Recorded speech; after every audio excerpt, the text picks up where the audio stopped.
तुम आम नहीं खाते हो। अब एक क्वेश्चन टैग बड़ा खतरनाक टॉपिक है, अच्छे अच्छे बच्चों को नहीं समझ में आता है, ठीक है। यू स्टडीड यस्टरडे, यानी कि ना और है ना क्या है, यानी एक कॉन्सेप्ट बताइए मुझे। आप अक्सर बोलते हैं तुम वहां जाओगे, है ना। अब यहां जाओगे, तुम वहां जाओगे, यू विल गो देयर, है ना। ये है ना क्या है? तुम कल पढ़े थे ना, तुम कल पढ़े थे ना, तुम कल भी पढ़ोगे ना, तो पढ़े थे ना, ये ना क्या है? कल पढ़ोगे ना, ये क्या ना क्या है? यानी पढ़ोगे, यू विल रीड टुमारो, तुम कल पढ़े थे, यू स्टडीड यस्टरडे, यानी कि ना और है ना क्या है। यानी जो आपको समझाने वाला टॉपिक है उसका नाम है क्वेश्चन टैग। देखिए गौर से, यहाँ जो टॉपिक का नाम बेटा है क्या है? Question tag. अब एक क्वेश्चन टैग बड़ा खतरनाक टॉपिक है, अच्छे अच्छे बच्चों को नहीं समझ में आता है, ठीक है। Basically question tag is an expression which is use to ask deduction and thought of listeners. Basically क्या है कि क्वेश्चन टैग उस एक्सप्रेशन को कहते हैं जिसमें सुनने वाला का हम विचार एवं निष्कर्ष को जानने का प्रयास करते हैं। जैसे मैं तुमसे पूछ रहा हूं तुम आम खाते हो, है ना। जैसे कि एग्जांपल पहले दे रहा हूं समझाने के लिए, बस हमने एग्जांपल लिया, तुम आम खाते हो, समझना बढ़िया से, तुम आम खाते हो। अब यहां लिखा, दूसरा लिखा तुम आम नहीं खाते हो, तुम आम नहीं खाते हो, ठीक है। इसका अंग्रेजी आप सबको आता होगा, आता है कि नहीं आता है? सबको आता होगा। तो चलिए एक बार बनाकर दिखा, एक बार बनाकर दिखा जरा जल्दी से। तुम आम खाते हो, जल्दी से बताओ इसका अंग्रेजी। तुम आम खाते हो, सबको आता है, इसमें कोई ऐसा बच्चा नहीं इसको अंग्रेजी नहीं आता हो, सबको आता है। तुम आम खाते हो, देखो यू ईट अ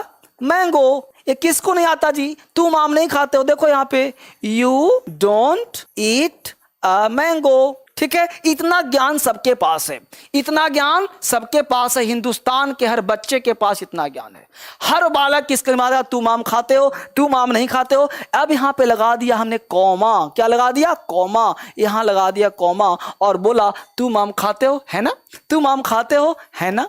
अब यहां लगा दिया हमने है ना, यहां लगा दिया हमने है ना, देखिए गौर से, है ना। अब यहां है ना लगा दिया। अब प्रश्न उठता है कि यू ईट अ मैंगो, यह क्वेश्चन नहीं था, लेकिन है ना लगा दिया, तो अब मुझे बोलना पड़ेगा कि आखिर ये है ना क्या है।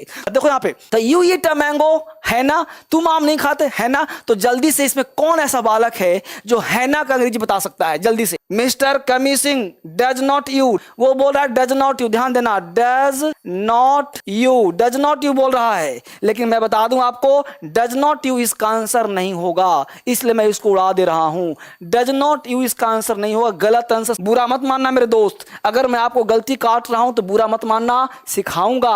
आप रास्ते पर सही थे, लेकिन थोड़ा सा कहीं ना कहीं कमी था, सुधार के जवाब दो, सुधार करके जवाब दो। इजंट इट, बहुत बार जवाब दे रहा है इजंट, इजंट इट जवाब दे रहा है, तो आपको जवाब दे दूं, इसका इजंट इट आंसर नहीं है, गलत जवाब है, गलत जवाब है। डोंट यू इसका जवाब दिया है, तो you eat a mango, don't you, बहुत बढ़िया, डोंट यू जवाब दिया है। क्लैपिंग किया जाए उन बच्चों के लिए जिन्होंने इसका आंसर दिया है डोंट यू, क्लैपिंग किया जाए उन बच्चों के लिए जिन्होंने आंसर दिया है डोंट यू, यानी कि you eat a mango, don't you. प्रश्न उठता है डोंट यू है, कम ऑन, डोंट यू आया कहां से, यही समझाना है। अब तुम आम नहीं खाते हो, इसका जल्दी बताओ, तुम आम नहीं खाते हो, नंबर 2 का बहुत से बच्चों ने बताया यू डोंट यू, इसका बताओ तुम आम नहीं खाते हो, क्या बनाओ? यस यार, बहुत बढ़िया जवाब। इसका बेटा डोंट यू नहीं होगा, क्योंकि यहाँ डोंट लिखा हुआ है, तो इसका हो जाएगा डू यू, बहुत अच्छा जवाब, डू यू, है ना। तुम आम नहीं खाते, you don't eat a mango, do you, you eat a mango, don't you. एक बार मेरी तरफ गौर से दिखना, बिना समझे मेरी तरफ गौर से दिखना, क्या देखना?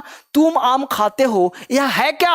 ये टेंस का सेंटेंस है जो आपको आता है, ये टेंस का सेंटेंस है। अभी देखो यू ईट अ मैंगो, इसमें डू डज छुपा हुआ है, you don't eat a mango, इसमें डू रिवील है, यानी कि हमको करना क्या वो समझिए, यहां पे कंसेप्ट क्या वो समझिए। हमने एक बात कहा था आपसे, हे कम ऑन, ध्यान कहां है तुम्हारा, यहां देखो, हमने एक बात कहा था कि एक सेंटेंस में स्टेटमेंट होता है और कॉमा लगाते हैं, और एक होता है टैग पार्ट। क्या कहा? Tag part. डिटेल पढ़ाऊंगा, लेकिन पहले कॉन्सेप्ट समझ लो, एक एक लाइन सिखाऊंगा, लेकिन पहले जड़ समझ लो, कॉन्सेप्ट समझ लो। स्टेटमेंट क्या कहता है भाई? तो subject verb plus other word, यहां पे कॉमा होगा। अब जो टैग पार्ट होता है, जो टैग होता है, टैग, जिसको जैसे मान लो शर्ट खरीदना है, तो हम लोग शर्ट बाद में देखते हैं, पहले टैग देखते हैं कितना लिखा है। तो टैग जो होता है ना, पूरे स्टेटमेंट को डिफाइन करता है, टैग जो है पूरे स्टेटमेंट को डिफाइन करता है। और वो जो टैग पार्ट होता है उसे हम कहते हैं ऑक्सिलरी वर्ब प्लस सब्जेक्ट, और इसके बाद लगाते हैं question mark. Auxiliary verb plus subject, ध्यान देना,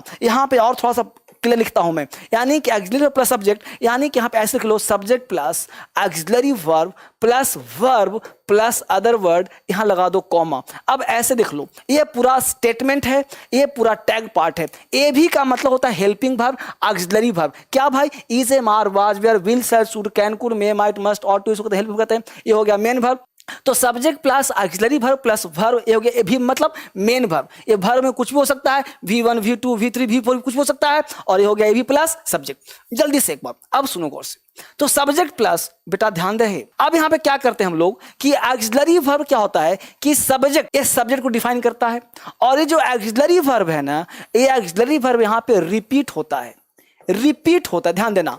अब प्रश्न उठता है कि ऑक्सिलरी वर्ब अगर दिखेगा तो हम रिपीट करेंगे, नहीं दिखेगा तो ढूंढेंगे वो क्या है। जैसे आई गो में डू डज छुपा हुआ है ना, आई वेंट डिड छुपा हुआ है, लेकिन जो दिखेगा तो रिपीट करेंगे, नहीं दिखेगा तो ढूंढेंगे। दूसरा पॉइंट, अगर ये स्टेटमेंट देखना, स्टेटमेंट अगर पॉजिटिव है तो ये जो टैग है ना वो नेगेटिव बनेगा। अगर यहाँ पॉजिटिव है, जैसे राम गोज टू मार्केट, तो यहाँ पे डू डज यानी डजंट डोंट का प्रयोग होगा। अगर यह स्टेटमेंट नेगेटिव है तो ये क्या बनेगा, पॉजिटिव बनेगा। ध्यान रखना बात को, यानी if the statement is positive tag will be negative, statement is negative tag will be positive. यानी कि स्टेटमेंट और टैग पार्ट को ध्यान रखना है कि अगर आपका स्टेटमेंट नेगेटिव है तो टैग क्या बनेगा, पॉजिटिव। स्टेटमेंट अगर पॉजिटिव है तो टैग क्या बनेगा, नेगेटिव। ये टैग होता क्या है ना, यानी है ना का अंग्रेजी नेगेटिव होगा अगर सेंटेंस पॉजिटिव है। जैसे तुम आम खाते हो, है ना, तो तुम आम खाते हो पॉजिटिव है तो उसका टैग बनेगा don't you, you eat a mango don't you. तुम आम नहीं खाते हो, ये क्या है, नेगेटिव, तो टैग क्या बनेगा, पॉजिटिव। तुम आम नहीं खाते, you don't eat a mango do you. तो इस तरह से ध्यान देना है आपको, ऑक्सिलरी वर्ब प्लस सब्जेक्ट। तो इसका ध्यान रखिएगा, पॉजिटिव तो नेगेटिव, नेगेटिव तो पॉजिटिव, और ऑक्सिलरी वर्ब को क्या करना है, रिपीट करना है। ये बात सब लोगों ने गांठ बांध ली। आई होप सारे बच्चे लगभग आ रहे होंगे, तो वापिस आ जाइए, अब प्रैक्टिस करने का प्रयास करिए।